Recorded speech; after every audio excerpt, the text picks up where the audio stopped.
Hi there. My name's Bill Wayno. Got a few things to talk to you about today. We're going to go through how the 22 MLS performed. I just got back from a 2,000-mile road trip. We went from Missouri to Tennessee, hit a big, huge torrential thunderstorm, went to Biloxi, Mississippi, went to Louisiana, and then to Crater of Diamonds in Arkansas, and then back home. So we ran the gamut. We did good roads, we did bad weather, we did bad roads. I mean, bumpy, bad back roads. We did it all. So we're going to go through an update on that, also, and how it performed. We're also going to go through the an update on this big parts shortage we're having and what the impact is on the RV industry. Also, big problem everybody has is the sensors on your black tank. Well, got an update on that too. And then the last update we're going to have is the Facebook page, our Facebook group, our family of friends with 22 MLS owners. So let's get started. So I went on a trip, my wife and we went on a long trip. I mean, if any problems were going to arise, it would do it then, because like I said in the beginning, we went through every situation you could possibly imagine, even with the antenna on top of the camper. So what we did was we would search for signals, and we do have a satellite, but we'd search for air signals as well. So the performance of the 22 MLS was excellent. As everybody knows, and we've been through this over and over again, the floor plan is just awesome. It's huge, and it's just a pleasure and a luxury to travel with the 22 MLS. So no problems there. However,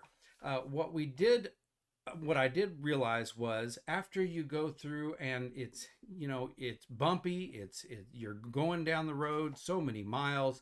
One thing you do want to check, and one thing I did find was a screw in my fender was working its way out. So this tells me to let my family know that if you travel, keep a Phillips and a common screwdriver, keep a square head screwdriver. If you notice the intake on your furnace, it's not a Phillips or a common. So try to get all the tools you need to tighten up those little things, because sometimes they'll work their way out. And you want to keep on that, because, and what I'm going to do on that fender screw is when I screw it back in, I'll probably dab a little bit of a RV sealant, that rubberized sealant on there. That way it doesn't work its way through, but it's not like a Loctite glue, so it'll break something. If I have to get it out, I can just crack that rubberized sealant and it'll just come right out. So that's what I'll do. But keep the tools necessary to tighten things up, because there's so many moving parts. There's thousands and thousands and thousands of parts. And if you're going through on the road and you're shaking it up, it's just natural. There's nothing wrong with the product. It just happens. So you got to keep on that. One thing that I did love that I created, and I'm going to show you right here, is the spacer that I put. We had one of our family members express a concern that when you sit on the theater seating, you have a little bit of a part of your slide out that sticks out, and it flexes down. Is that a problem? No, it's not a problem, because it's a 3/4 inch piece of plywood, I believe. Anyway, and so it's the flexing's not going to be a problem. However, he was concerned about it. I was kind of concerned about it. I mean, after 30 years, you can't just flex it all the time. So I made this spacer, and when I get to my campsite, I just slide it under each corner, and it makes it rock solid, and it doesn't flex one bit. You can tell that was a great idea. Our family member came up with is to put a little spacer there. One concern that another family member came up with was, you don't want to forget to take those out, because the spacer could put additional pressure on your motor when you slide your slide in. So I don't know, maybe a post-it note. I don't have a problem because, every time I go to slide it in, I look the slide over. You just naturally glance at it. And I purposely left them natural wood color so they'd stick out. And I've never forgotten it. And it's on furniture sliders. So if for some reason I do forget it, probably wouldn't hurt anything. But I just think that was a great suggestion. And I try to take them out each time that I put my slide in. So that's that. The shower. Now, Keystone put a luxury shower head in there. I mean, it's my nose itches again. Okay. Anyway, when I get to talking on camera, sometimes my nose itches. I don't know if it's a psychological thing or whatever, but you're just gonna have to put up with that. The shower head's luxury. Wife loves it. I love it. The only thing is it puts a lot of water out, and if you were on my live feed, I got in the shower and showed everybody what I did. Pretty much what you do is you turn that luxury shower on and you wet your hair, you wet your body, you get it all, every part of your body. Then you turn it off and you soap up. You wash your hair, you soap up, your face, your neck, everything. And then you turn the flow back on and you have just enough hot water to take a nice, easy rinse off. Rinse your hair, rinse the rest of your body, rinse all those parts. So, it works. It's great. You don't have to change it out. But what I did do is I went and got me an Oxygenics, and that's supposed to take it from about 2.5 gallons per minute to 1.5 to 2 gallons per minute and increase your pressure flow. So I'm going to try that and I'll give you an update on it later. One other thing that I did incur was a little, I don't even want to say leak. It's just a little pinpoint drip. It took us forever to find out where it was coming from, but it was under the sink. And you know where your hose goes from your plumbing up to a little piece that it connects to, and then you have another hose that goes up to the pull-out spigot. Well, that connector probably once every 10 minutes has a little moisture buildup. And so through our whole trip, we got one drip bloop, right down there. But, you don't want it to become bigger. I'm going to fix it myself, so I'm going to tighten it up. Now, one thing I do want to tell you is, because I'm going to do this myself, I void the warranty. If I break it, then I'm going to buy a new one, and I understand that, but the risk reward ratio is worth it to me to go ahead and just tighten it up myself. And if I happen to break it, then I'll just buy a new one. But maybe use a little plumbing tape. Tightening up may fix it. You just never know. Something like that. Another concern was the tires. The tires that come on it, I know people have talked about changing to Goodyear Endurances. So this is a squeaky wheel situation, and I'm sure that I could find on YouTube where Goodyear Endurances have failed. Well, we're seeing that on the tires that are coming on the 22 MLSs. Now, let me tell you, most of those problems are user error. They've left their tires underinflated. They've hit something on the road, and if you've traveled, some of us have ran over boards in the middle of the night. You just don't see them. Pieces of metal left by semis, things like that. A lot of those are user error. Now, do some of them fail? Yes, but probably not as much as others. Probably on the same par. What I'm telling you is, in 2,000 miles, I kept 80 pounds of pressure on them, and they performed flawlessly. Perfect. I had zero problem with them. So I'm just going to make sure that the tire pressure's properly in there, and I'm going to run them until they need to be replaced. So that is my what I encountered with it, and that's my personal opinion. Now, am I telling you not to get Goodyear Endurances? Absolutely not. If you feel like you should get them, by all means, get them. I'm just giving you my personal opinion there. The water performance. Now, when we went to Tennessee, we hit torrential, severe take shelter thunderstorms and possible tornadoes. Which, if you read one of my reviews previously, I used to love tent camping and storms like that. I wrote out a tornado that was just 5 miles away. Now I was in a camper at that time, and my buddy was in a tent, and he loved it too. But it gave you a good opportunity to see how it performs in torrential downpours. Some of us have in the 22 MLS justified leaks.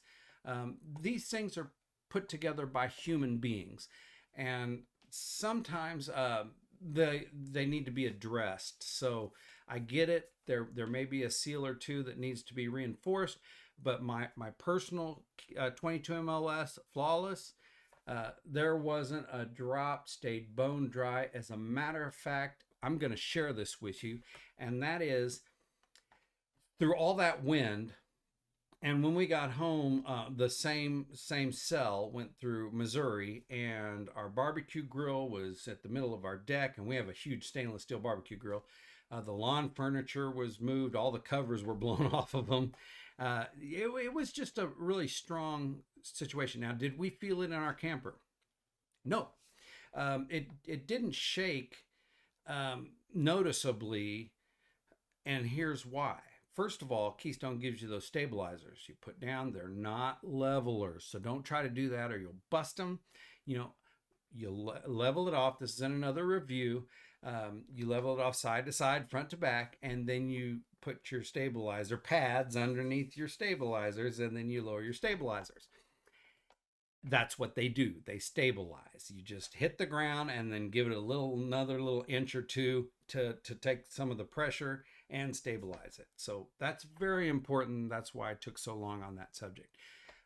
Also, I use rubber chocks to go on each side of my tires. And then one of the most important things is X-Chalk. X-Chalk is a metal X-bar that fits between your axles, your tires. And when you screw them, they spread out. And what happens is it keeps your tires from turning. So it also stabilizes. Now, with all these things, all three of these things, man, it didn't move an inch. I mean, we couldn't even feel the wind shifting or swaying our camper. It was awesome. Got to tell you that. Another thing on the what I call the News 22 is the parts shortage we're having.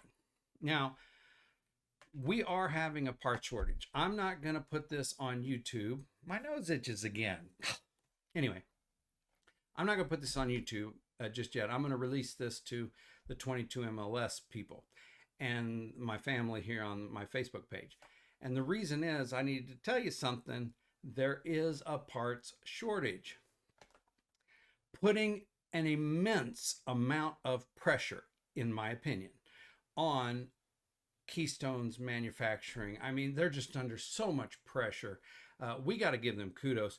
And every time we talk to them, instead of saying, where's my camper? When am I getting my camper?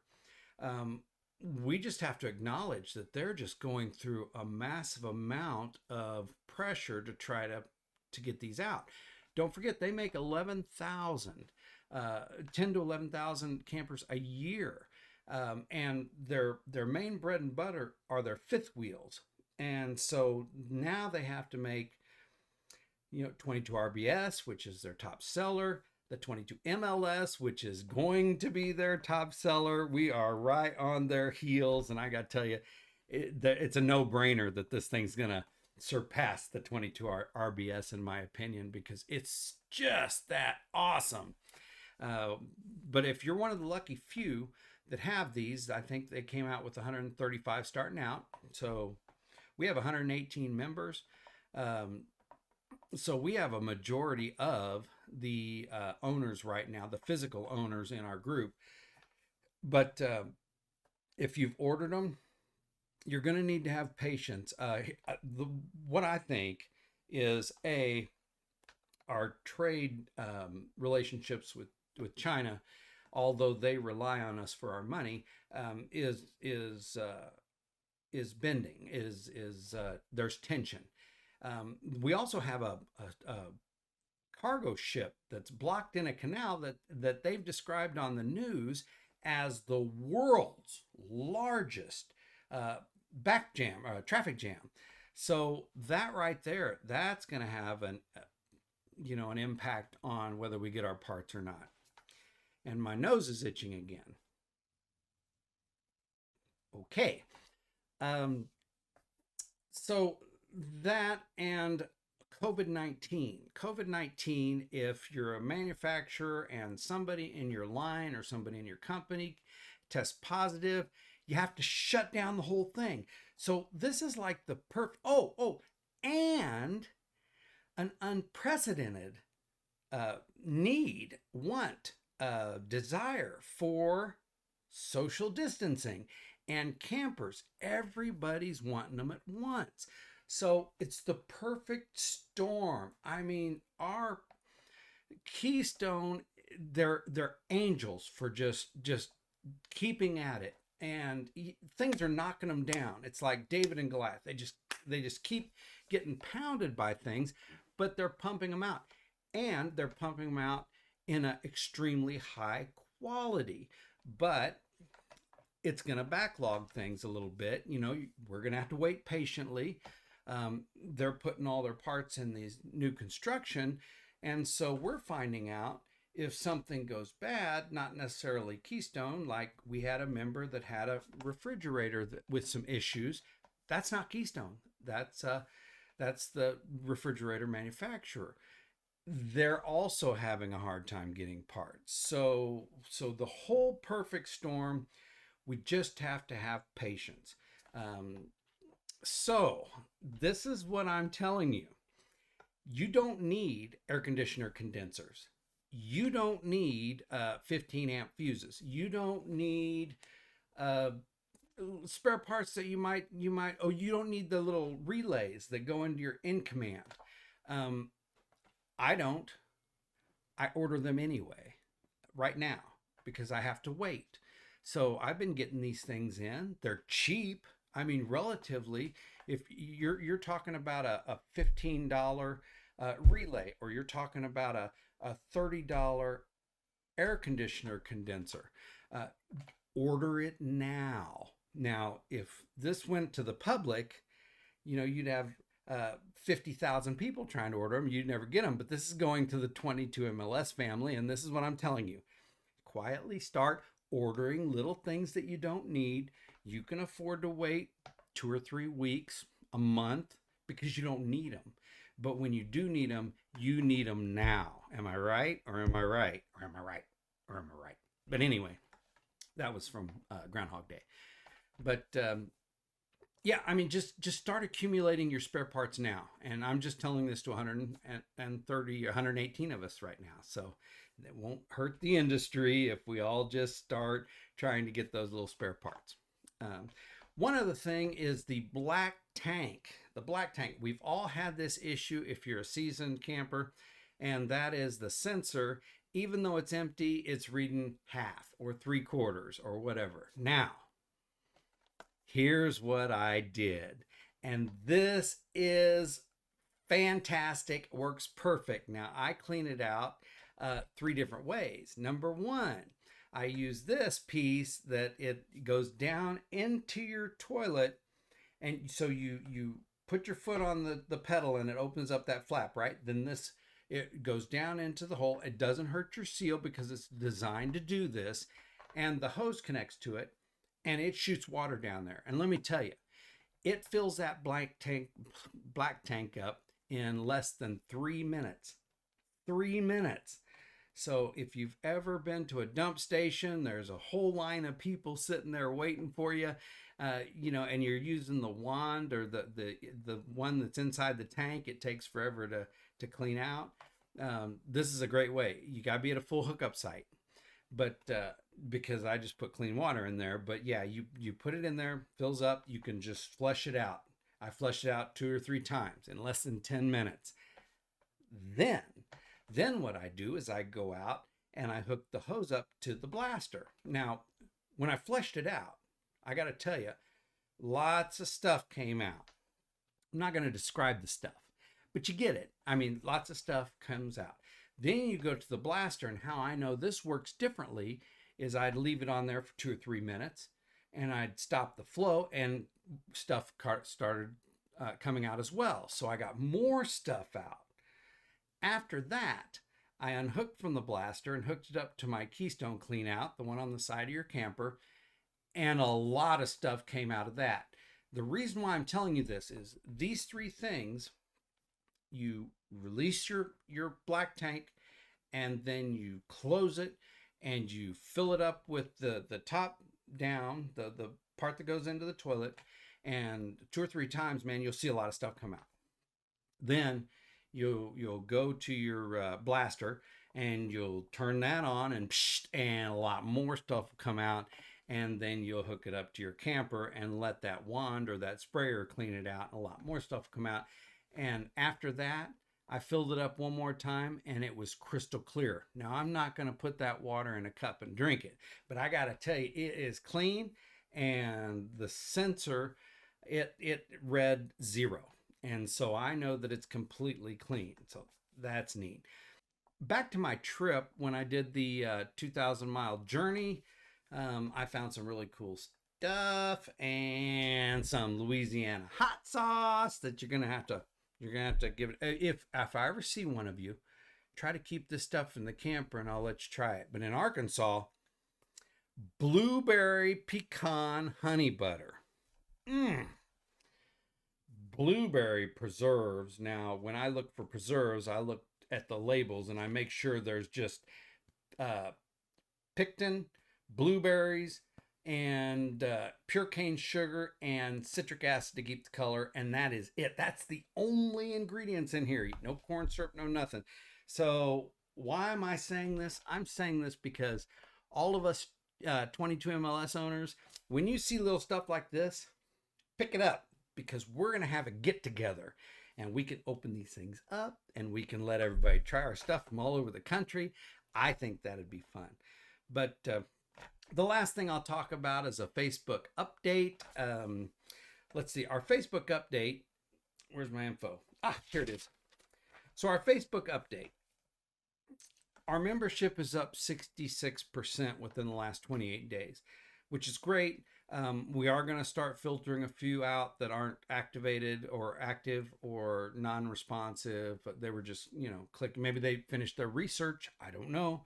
But we're keeping an eye on that. So we'll be reducing our numbers shortly. Our activities. This is what I'm so excited about. Our activities within the last 28 days were up 182%. That means we have people posting, we have people commenting, we have people supporting, and we have, in my opinion, the best, highest quality members in all the RV groups right here. We are small, but we're mighty. And so that really sets us apart from everybody. Also, top contributors. Top contributor percentage is the people that are active in our group. We are running a 70% top contributor rate, and that's measured, everything's measured within the last 28 days, by the way. So the quality of our group, I just have to say, it warms my heart. It makes me so excited that we have members that are active. We have members that are excited about contributing, and it's just awesome. So that is the update so far for Keystone 22 MLS. Our website is slow. I don't know a lot about it, so I'm learning as I go. But anyway, hopefully we'll be getting together soon. Oh, and I'm doing a second release. I'm getting around to doing a second mailer of our membership stickers. So you get 2 of them. I want to give them to you for free. All I need is you have to be a physical owner, or you have to have ordered it. So put money down, committed to it. And if you've done that, just message me on Facebook your address, because I'm getting ready to do a second round of these. So there was a delay because I went on a trip, and that's just gonna happen. So you're gonna have to put up with that. But anyway, hey, listen, I love my family out there at the 22 MLS Facebook page. I think you know that, but I look forward to making another update video, and have safe travels. Bye bye now.